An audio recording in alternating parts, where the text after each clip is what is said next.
Sejam bem-vindos de volta à ESEG TV. Contem connosco semanalmente aqui, na RTP2, neste espaço da Escola Superior de Educação de Coimbra, que traz até vós um pouco da vida cultural da cidade e da nossa escola. Action. A exposição Cinema Quarteto, 4 salas, 4 artistas, conjuga histórias, ilustração, design e o objeto livro. Inspirada no mítico Cinema Quarteto em Lisboa, muito presente no universo da curadora Alice Geirinhas, a exposição apresenta trabalhos de André da Loba, João Fazenda, Lorde Mantraste e Pandora Complexa.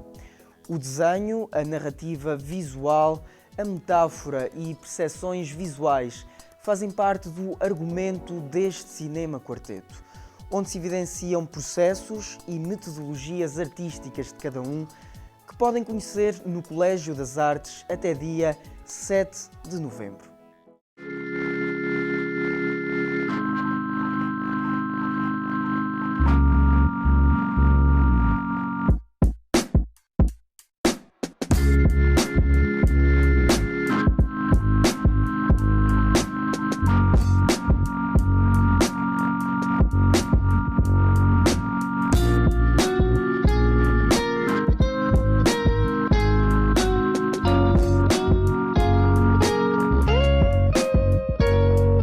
Esta exposição, como a anterior do ano passado, inseridas nesta programação do Colégio das Artes, tem a ver com o curso e com o perfil dos nossos alunos que estão inscritos no design multimédia, porque achamos também que faz sentido numa programação ligada à arte contemporânea aparecer outros temas que não são propriamente a arte contemporânea, mas que são possíveis de serem absorvidos pelo que é a arte contemporânea. E neste caso temos trabalhos de designers e ilustradores, uns são designers e também ilustradores, outros são professores de design e de ilustração nas Belas Artes do Porto.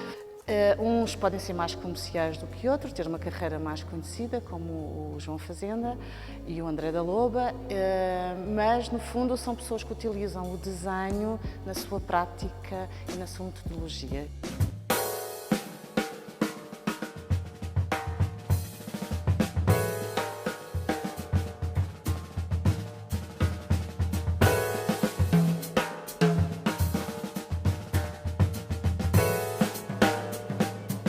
Temos aqui um mapa psicomental do André da Loba. Ele chama isto o Salão dos Rejeitados, portanto são coisas que ele vai fazendo, mas não quer dizer que sejam de facto feitas e mostradas. E são pequenos esboços então desse mapa psicomental que faz parte do imaginário e do processo criativo do André da Loba, que é um autor muito multifacetado, que tem vídeos, faz esculturas, faz livros, tem vários livros. Posso mostrar o meu livro preferido do André, que é este, Rupturas e Ligamentos, como objeto é muito curioso, porque é um livro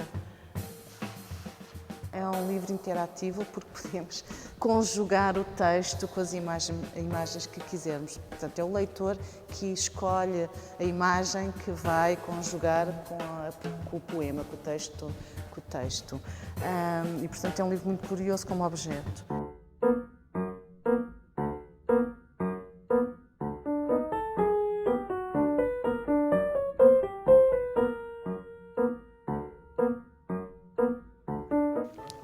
Bom, aqui estamos na sala do João Fazenda.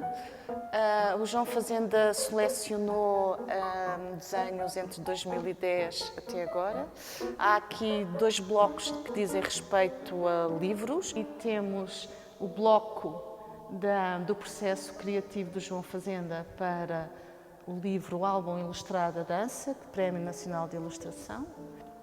E nesta parede, portanto, vemos todo o processo criativo do João, desde aqui um pequeno storyboard a apontamentos. O João Fazenda tem um processo muito curioso porque digitaliza manchas e traços e depois eles são montados digitalmente e são terminadas as ilustrações de uma maneira digital, mas digamos que estas manchas, estes rabiscos, podem fazer parte da ilustração final.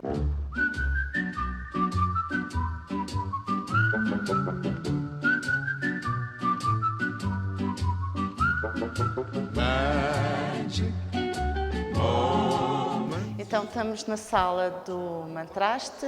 O Mantraste é um ilustrador e designer que utiliza esta técnica de risografia de múltiplos. É uma técnica recente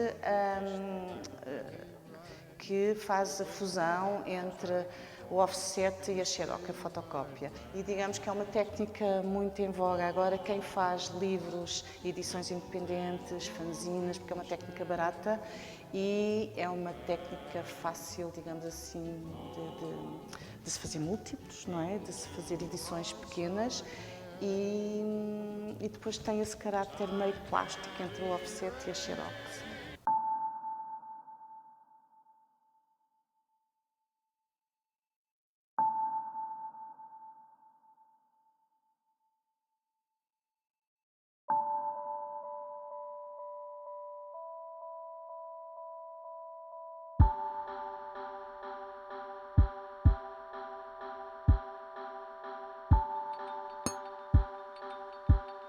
Este projeto onde estamos, que é um projeto, digamos, de mais artístico, porque é um projeto de um blog que começou há uns anos atrás e que foi um projeto para a web, de dois artistas, ilustradores artistas, e que agora se consolida numa instalação. Estão aqui perto de 4.000 desenhos. E era um projeto muito curioso, que era um projeto de carisma diarístico. São dois professores e ilustradores, e designers também, neste caso, que todos os dias publicavam o seu sketchbook juntos no blog Pandora Complexa.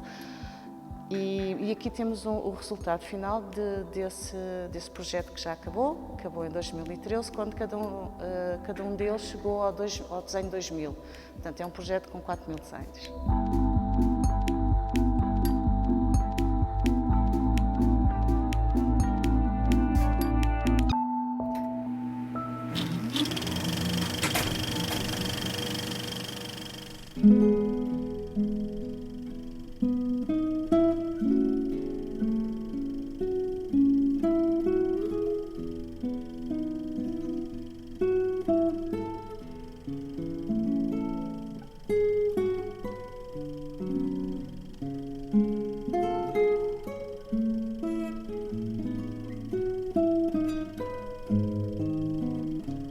O cinema quarteto é porque são narrativas, cada um de nós constrói a sua narrativa, não há aqui narrativas muito em concreto, não é? Se elas são feitas mais ou menos por quem as vê. O cinema quarteto em Lisboa foi um sítio onde eu vi muitas histórias e que faz parte do imaginário que já não existe e, portanto, esta ligação ao cinema acho que faz sentido, porque cada sala, no fundo, é uma sala de projeção de um cinema não... de um cinema em papel e de um cinema desenhado. No fundo, é o que isto representa, estas 4 salas. É cinema desenhado.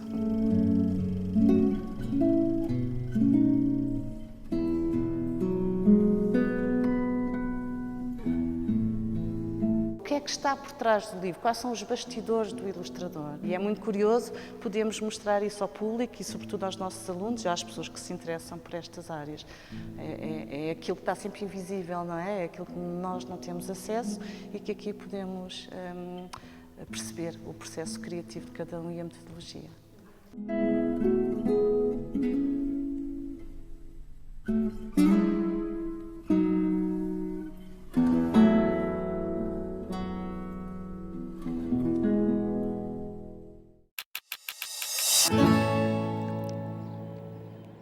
O livro que vamos agora apresentar resulta das atividades desenvolvidas nos serviços de psiquiatria do Centro Hospitalar de Coimbra, ao longo de 25 anos, enriquecida com a recente especialização em psicogerontologia. Saúde mental das pessoas mais velhas, de Horácio Firmino, Mário Simões e Joaquim Cerejeira, surge num contexto de larga colaboração e investigação na área. Recorde-se, a propósito, que a ESEC ministra uma licenciatura em Gerontologia Social.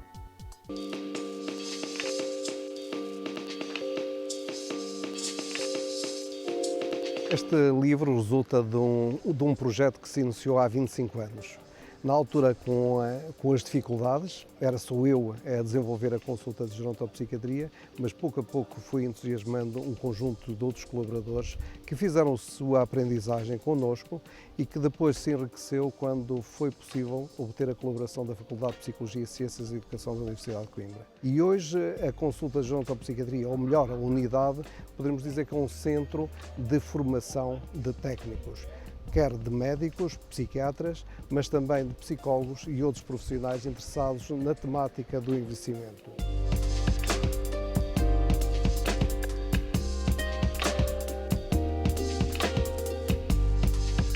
O grande desafio que nós temos é de criar um envelhecimento ativo, e esse envelhecimento ativo passa por uma educação da população em geral. Depois, em termos da resposta, há cada vez um maior envelhecimento da população, temos já cerca de 20% da população com mais de 65 anos e com o envelhecimento existe também um aumento da psicopatologia, quer da depressão, mas também e sobretudo porque cria muito maiores problemas, os quadros demenciais. Aí sim tem de haver uma resposta que não passa só pelos cuidados de saúde, mas que se tem de melhorar.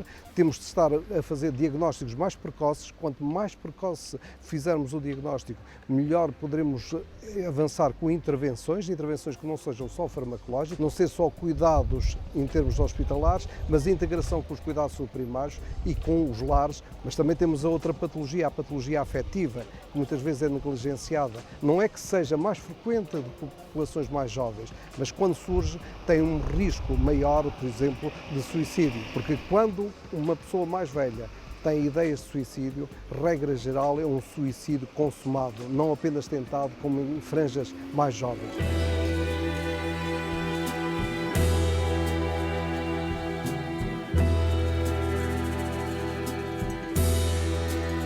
Procuramos fazer primeiro uma análise sobre o envelhecimento, para as pessoas precisarem um pouco a temática do envelhecimento, a qualidade de vida.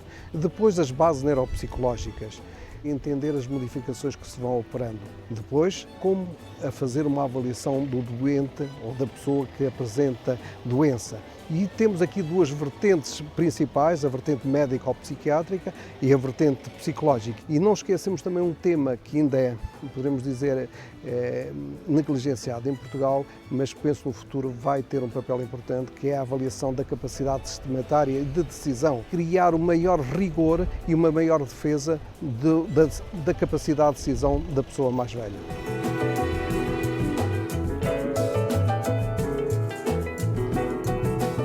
Integrar a pessoa mais velha na sociedade, porque aquilo que acontece após a reforma, eles ficam afastados. Existe, poderemos dizer, uma desconsideração em termos da pessoa, daquilo que somos. Deixamos de ter valor, temos valor na altura das eleições e é isso que tem de ser mudado. Temos de integrar essas pessoas para elas continuarem a sentir-se felizes, para continuarem a ser úteis para a sociedade, porque há a possibilidade disso. E existem várias iniciativas lá fora onde mostram essa participação ativa das pessoas mais velhas. E para isso também a formação que há nas escolas, quer nas faculdades, quer na Escola Superior de Educação, o curso de Gerontologia Social, tem um papel nesse aspecto interventivo, não só das respostas clássicas que existem de técnicos superiores.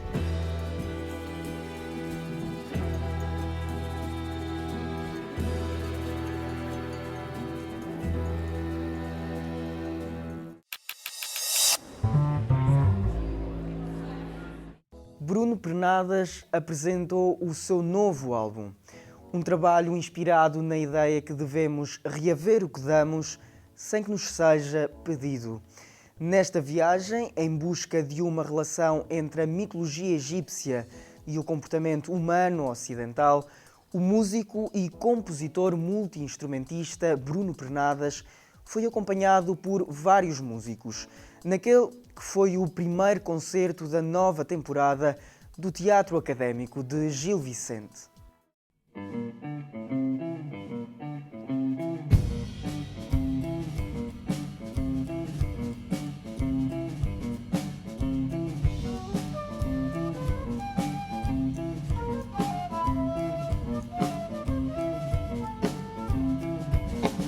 Eu vi o título num aviso de um placar na Flórida Eu não estive na Flórida, mas vi na internet. Bom, placar é um aviso para notificar as pessoas para não tirarem objetos, só que tem aquele lado que parece mini-cómico, mas eu fiz uma leitura um bocadinho mais filosófica. No fundo, fiz uma comparação entre o Antigo Egito, onde o crocodilo era considerado um animal sagrado e era intocável, era considerado uma presença divina, e achei graça ao facto de, muitos séculos depois, no outro lado do mundo, haver esta desplicência em relação àqueles répteis.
Este disco acaba por seguir um bocadinho a linhagem do primeiro, a nível de sonoridade. Embora use outros elementos que o outro não tem, como o R&B e uma espécie de crowd rock, folk, freak folk, mas no fundo é uma continuação do outro trabalho.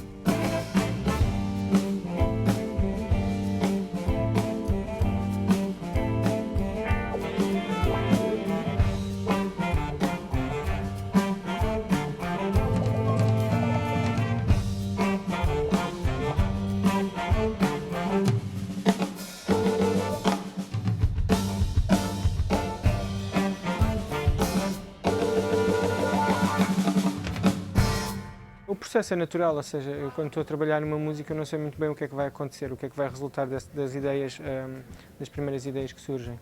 E se acontecer a música levar para um caminho mais jazzístico ou precisar de arranjos de sopros, eu faço arranjos de sopros, mas se não precisar também não faço. Se precisar de mais que uma guitarra, uso, se não precisar não uso, então é um bocadinho assim juntando as peças e depois logo se vê o que é que acontece.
O disco já estava feito e o que aconteceu foi que o processo começou-se a prolongar muito e a atrasar e acabou por culminar com o início do processo deste disco dos Crocodiles, abreviando. E o que aconteceu foi que eu decidi dividir assim o mal pelas aldeias, como se costuma dizer, e lançar os dois discos no mesmo dia, porque não fazia sentido estar a lançar um ou outro disco e depois ter um interregno muito longo ou um período muito longo de tempo de espera para lançar o outro. Até porque muitas das músicas do disco de jazz do Worst Summer Ever são muito antigas, são de 2009, e eu queria tirar esse problema da frente.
A técnica é só uma ferramenta, não é?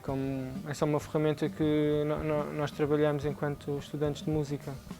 Mas se a música não pedir, não é preciso provar nada a ninguém, não é? Não precisamos. Mas se for preciso, nós temos essas ferramentas para usar. Se eu preciso fazer uma frase muito rápida.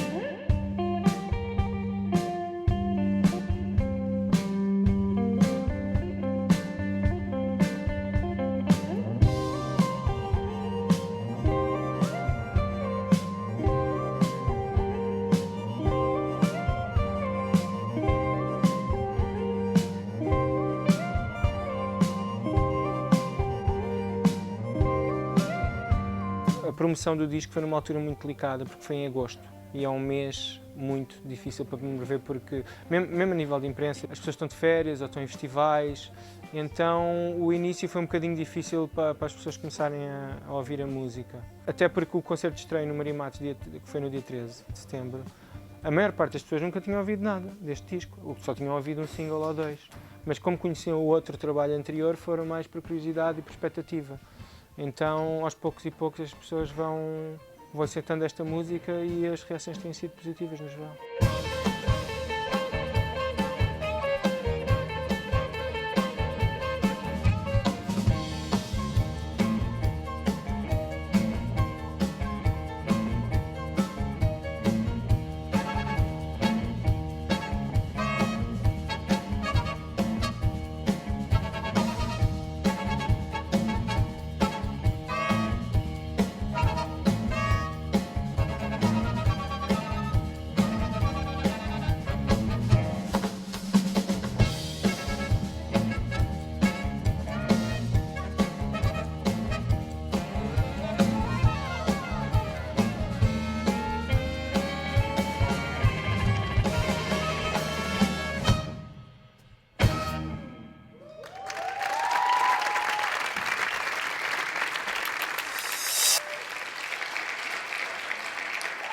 Hoje ficamos por aqui. Marcamos encontro já na próxima edição e lembramos que podem acompanhar o nosso trabalho online através dos nossos canais. Obrigado pela vossa companhia.